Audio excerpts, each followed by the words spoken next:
vulnerable families have already been captured in our databases. In Kakamega County, Your Excellency, we have so far received and registered 36,095 vulnerable families. And the rollout of the biometric, as I mentioned, is part of the reforms. So meaning that these individuals would not need to carry cards. They do not need to know someone at NHIF to call them to access services. Just present any of their fingers and they'll be able to access services. All beneficiaries shall enjoy the super cover that covers a myriad of benefits, which includes inpatient, outpatient services, surgical packages, and as NHIF, we commit to ensure that the reimbursement is efficient, to ensure that the facilities are also able to support themselves and be able to improve themselves. The adoption of the biometrics and e-claim is expected to increase efficiency, real-time monitoring, and deterrence of fraud, which is associated with claims. In the Western region, Your Excellency, we have deployed the system in a total of 496 hospitals. In Kakamega County, we have deployed the system in 59 hospitals. In your level 4 and above are 13, faith-based 9, and 37 private hospitals. The digitization of National Health Insurance Fund services at our facilities is a move in the right direction, as it will help to ease access to the benefits by clients and deter fraudulent cases. Kakamega County is estimated to have 213,686 vulnerable households.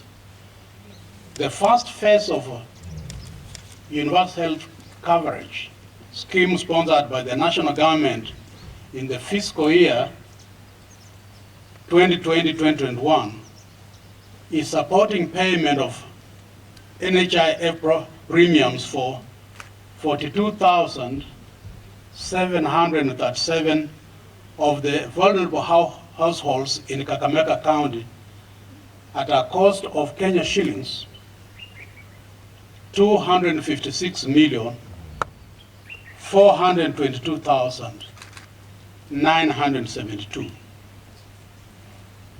B. The fund should ensure timely disbursement of hospital claims and capitation in order to improve services. E-claims, in these e-claims, they'll be able to use the fingerprints, they'll be able to use the person's biometrics when identifying a patient when they arrive at the health facility. Previously, people have been identified using the ID cards, and this will go a long way in eliminating fraud, and it will also be faster. Though there are a few limitations, like you need internet. Now there are some parts of this country that have not been connected to Safaricom or Airtel. There will also be the need for laptops within the health facilities. And with this, as a county government of Bungoma, we're going to invest into the laptops so that every health facility can be able to have this. I also want to thank the national government for rolling out UHC, where 1 million poor people have been identified.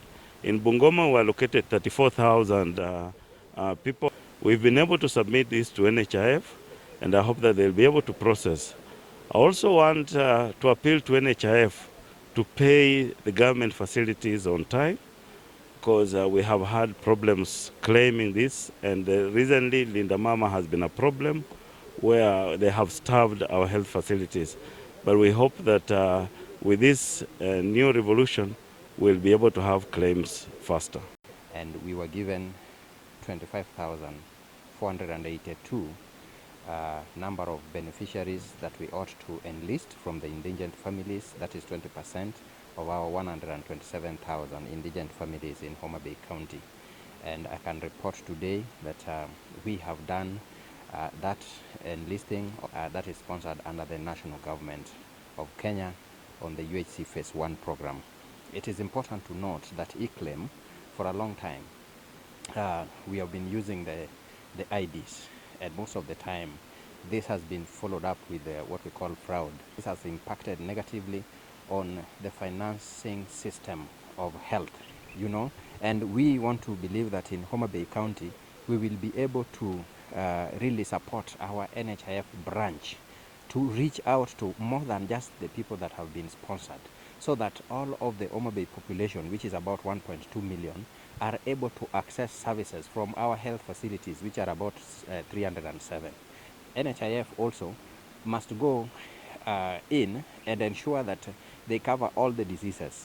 Our facilities have been providing services to fraudulent members who want to access, and this, when they goes to investigations, the facilities lose money. So with the coming of this, such cases will be eradicated, and you know, fraud makes the facilities lose money, and NHF loses money. Our claims will also be paid promptly, because there will be no tedious paperwork. There will be also speed, as it has been said. We feel that all the facilities should embrace this. This time, maybe there will maybe not enough education, and we expect this to be solved by NHF encouraging education more time and supervision on how these machines are going to work.